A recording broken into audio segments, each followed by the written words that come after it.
Hello, everybody. What is up, and welcome back. If you're new here, I'm Liz, your host here at Untold Crimes Untold, whatever platform you're listening on podcast, on YouTube, whatever. Today, we're going to be talking about the domestic abuse and murder of Mary Bach. So, who was Mary Bach? Mary Elizabeth Meyer was an immigrant from Germany who was born around 1841. She ended up moving with her family to the United States when she was younger, and obviously with her family. And she would end up meeting and marrying her first husband. Her first husband was active in the Civil War and with the Union Army, but he disappeared. So it was assumed that he died. And at that time, obviously, if a woman with property, or if said woman is unmarried with property, that is a no-no. So the obvious thing is for that woman to marry. And she would go on to marry another fellow immigrant from Germany. His name was Charles Bach. He went by Carl. The family would grow. They would move to Wood County, Ohio, in which they would, have the family farm. They would have three children that would come of this union. We have Carl Jr. or Charles Jr. We have Marie and Catherine. But abuse would also happen with this union as well. You see, Carl's violence would grow worse and worse during the Panic of 1873. Though this panic is due to the stock market crashing, there's too many companies that were borrowing money, and then financial ruin was happening. Wow, doesn't that sound similar? The financial crisis of 2008. I think that's when the first really big one happened. Um, yeah, in the early 2000s. And then obviously what's happening right now in the world. Doesn't it sound very similar? So obviously, big issues with that. This was considered to be called the Long Depression. So obviously banks across the United States were in a panic and nobody would give anybody money or loans, which if you've never looked into actually having a farm or running a farm, agricultural loans or other loans are detrimental in you surviving and your business surviving. So obviously with this, Carl would stress about everything and he would end up taking it out on, unfortunately, his wife in more ways than one. Yes.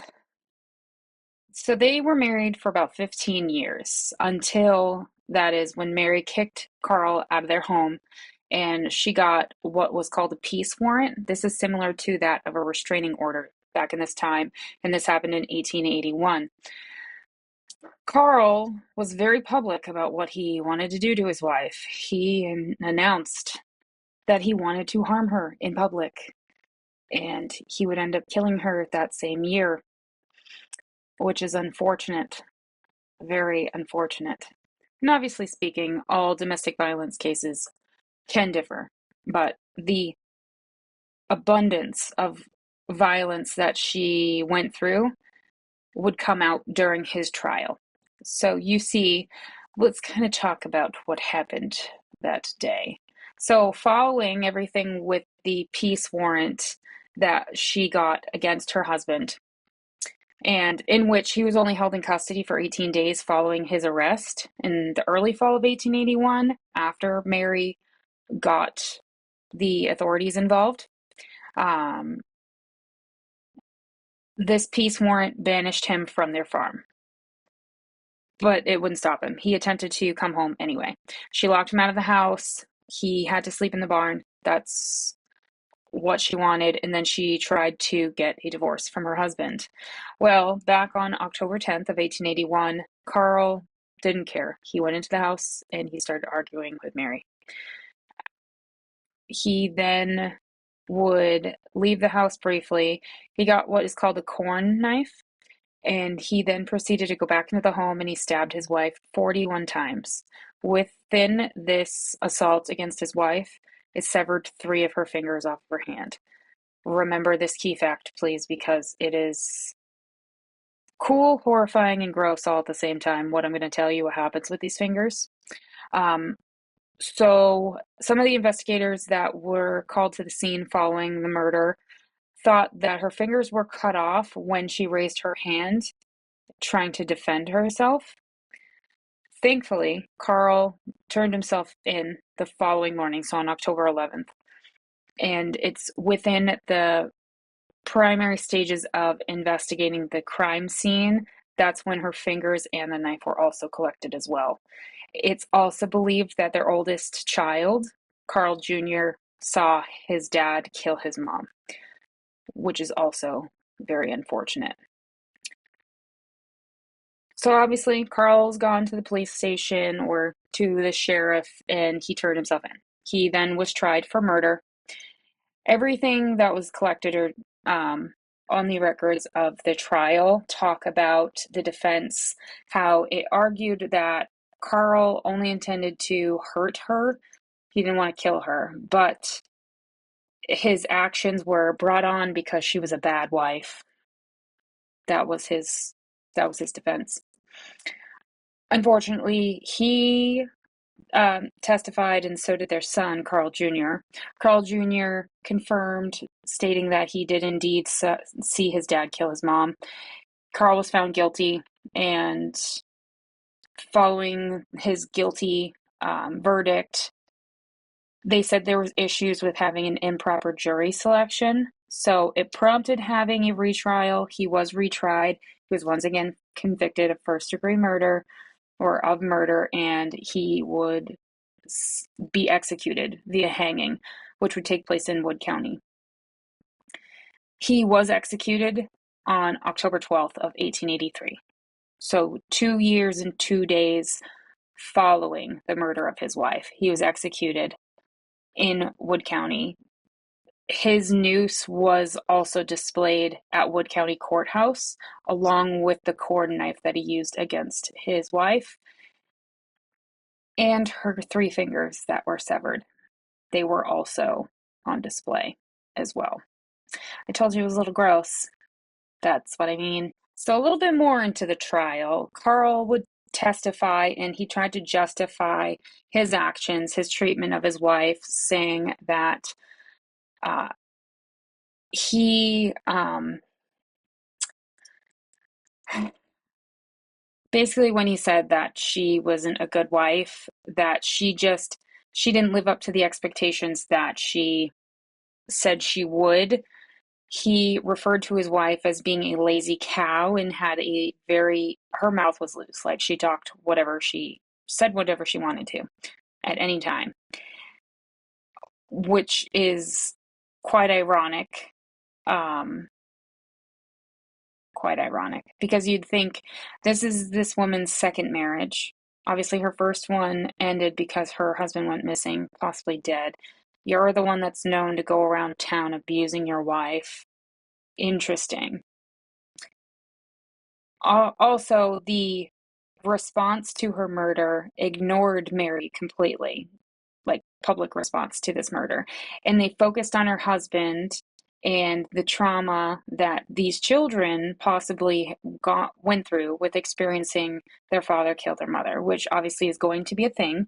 If you see your parent or you see anybody kill anybody in front of you, you're going to be like, you're going to need a lot of help because you don't know how to process exactly what you just saw. Especially for these kids, they just saw their dad kill their mom. So what do you think they're going to need? They're not going to need a teddy bear. They're going to need therapy, which therapy wasn't really a thing back then. They're going to need somebody to talk to, somebody to put their head on their shoulder, somebody to comfort them when they relive these moments in their brain. All of that was the forefront, and nobody thought of Mary. Also, after he was executed, all the blame went on Mary. They pointed out how she refused to play as a traditional wife, and that was the justification as to why he murdered her. Thus, him benefiting post him dying. A lot of historical articles I've read, they talk about how her murder is a prime example of a time type domestic violent relationship or domestic violence murder. And you don't see a lot of these come to the forefront, a lot of domestic violence type murders, especially with older cases. You don't see a lot of them being notarized in the way that this one is. obviously this is a very depraved case. We have a husband that basically announces what he's going to do to his wife to the where they live. He is forced to live outside of his home because his wife doesn't feel comfortable. The whole town or the whole area believes him, doesn't believe her, and believes him after she's already dead. And then they go and display her severed fingers in a courthouse, and it's displayed for years. Like literally, they took her fingers out of a museum in 2014 because they didn't want, or 2015, sorry, they didn't want to further dehumanize her, which is what they have done anyway. They've dehumanized her in so many different ways, forcing the blame on her, putting the blame on her. There's always two sides to every story, which is what people don't always assume is accurate, but there is. There's always two sides, and you have to listen to both sides. If you don't listen to both sides, then unfortunately, that's your own problem, but you need to look at both sides in order to reflect, not necessarily positively, but to reflect on it in a neutral way. This murder or this crime, however, gives people now a deeper point of view into what domestic abuse, intimate relationships at the time in 1800s or 1880s, and how it didn't always reflect positively on the women. There was no protection for them, and how they were simply an object, which is what a lot of humans don't want to happen now. They don't want to be objectified. Since they took her fingers out of this museum that they were in, I believe the museum, yeah, the Wood County Museum, because they took her fingers out, the jar is actually in a labeled box, which the box can be lifted in order to see her fingers, but it's enclosed. And this was made possible after, it's called a group called The Cocoon, which is a domestic violence advocacy group. They collaborated with the Bach murder exhibition in the Wood County Museum, and the museum was undergoing a redesign. And the goals of redesigning this was to be able to rehumanize Mary again and draw attention to what needs to with the issue of domestic violence in that county. And with this redesign, that's why you can lift the box in order to see her fingers. It's closed off. You can't see her fingers. It's not like, whoa, that's dead fingers over there.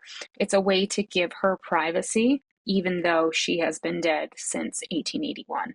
So it's really comforting to read something like that, because not everybody's going to be that nice when it comes to, especially murders like this. That, my friends, is the murder of Mary Elizabeth Bach at the hands of her husband, Carl Bach.